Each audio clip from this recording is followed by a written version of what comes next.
எல்லாருக்கும் வணக்கங்க. இந்த வீடியோவில் நம்ம பார்க்க போகிற டாபிக் என்ன அப்படின்னா, வீடு இல்லாதவனுடைய ஜாதக அமைப்பு, பல நாடுகளில் பல இடங்களில் வீடு இருக்கிறவருடைய ஜாதக அமைப்பு ரெண்டையும் தான் பார்க்க போகிறோம்.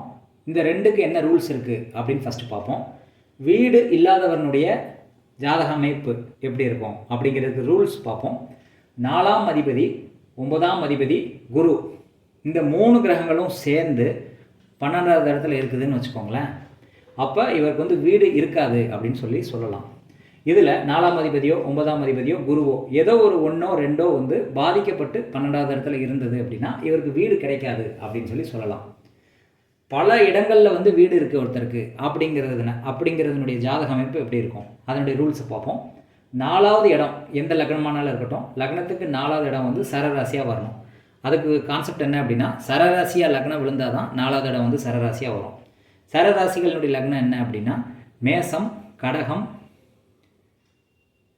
துலாம், மகரம். மேசம், கடகம், துலாம், மகரம். இந்த 4 லக்னங்கள் தான் சர லக்னங்கள் அப்படின்னு சொல்கிறோம். இந்த லக்னங்களுக்கு தான் 4வது இடம் சரராசியாக வரும். அப்போ இந்த 4 லக்னத்தில் பிறந்தால் மட்டும்தான் இந்த ரூல்ஸ் ஒத்து வரும்.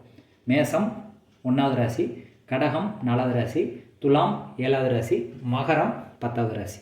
1, 4, 7, 10 இந்த ராசிகளை தான் நம்ம சரராசிகள் அப்படின்னு சொல்கிறோம். இதில் இந்த 4 ராசிகளில் ஏதாவது ஒன்று லக்னமாக விழுகும்போது அதனுடைய 4வது இடம் சரராசியாக வரும். அடுத்த பாயிண்ட்டு, 4ஆம் அதிபதி, அந்த ஃபஸ்ட்டு 4ஆம் இடம் சரராசியாக இருக்கணும். 4ஆம் அதிபதி குரு, இந்த ரெண்டும் கம்பைண்ட் ஆகி வேற ஒரு சரராசியில் போய் பலம் பெற்று உட்காந்தது அப்படின்னா இவருக்கு நிறைய இடத்துல சொத்து இருக்கும், நிறைய வீடுகள் கட்டுவார், பல கண்ட்ரீஸில் வீடு இருக்கும் அப்படின்னு சொல்லலாம். இது ரெண்டுக்குமே உதாரண ஜாதகம் பார்ப்போம். வீடு இல்லாதவனுடைய உதாரண ஜாதகம் ஃபஸ்ட்டு பார்ப்போம். வீடு இல்லாதவனுடைய உதாரண ஜாதகத்தில் இதில் பார்த்தீங்கன்னா சிம்ம லக்னம்.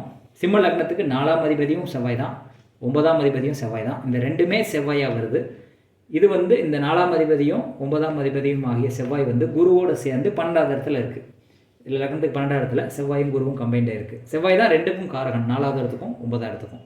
இப்போ ரெண்டும் சேர்ந்து குருவோட சம்மந்தப்பட்டு 12வது இடத்துல இருக்குது. இதில் செவ்வாய் நீச்சம் அடைஞ்சு 12வது இடத்துல இருக்கும்போது இந்த ஜாதகருக்கு வீடு இருக்காது அப்படின்னு சொல்லலாம். 4ஆம் அதிபதி 9ஆம் அதிபதி குருவோடு சேர்ந்து 12வது இடத்துல இருந்தால் அவருக்கு வீடு இருக்காது.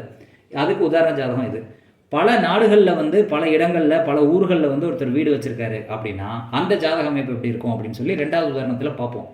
இந்த உதாரணத்தில் பார்த்தீங்கன்னா துலாம் லக்னம், இது ஒரு சர லக்னம். இப்போ சர லக்னமாக இருந்தால் இதுக்கு 4வது இடம் சரராசியாக வரும். அப்போ மகரங்கிறது சரராசி, 4வது இடம் சரராசியாக வருது. இந்த 4ஆம் அதிபதி சனி இருக்குல்ல, 4ஆம் அதிபதி சனி இந்த இடத்துல 4ஆம் அதிபதி சனியாக வர்றாரு. இந்த சனி குருவோடு சேர்ந்து, சனி 4ஆம் அதிபதி குருவோடு சேர்ந்து அதுவும் ஒரு சரராசியில் பலம் பெற்று இருக்கணும். இந்த சனி உச்சம் பெற்றிருக்கு, குருவும் அந்த இடத்துல இருக்குது.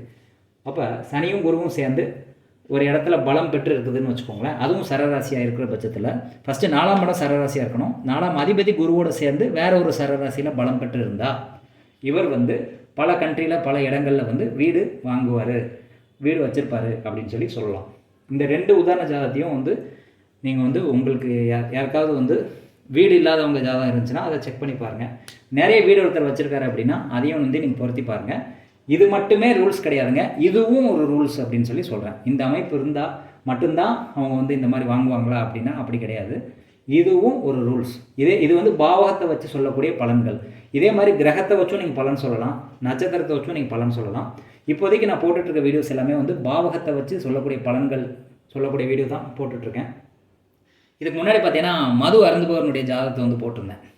அதில் ஒருத்தர் வாட்ஸ்அப்பில் மெசேஜ் அனுப்பிச்சிருந்தாரு, இந்த ஜாதகம் பொருந்தி வரலன்ட்டு. அது பாவக ரீதியாக தான் பொருந்தி வரல, கிரக ரீதியாக பொருந்தி வருது.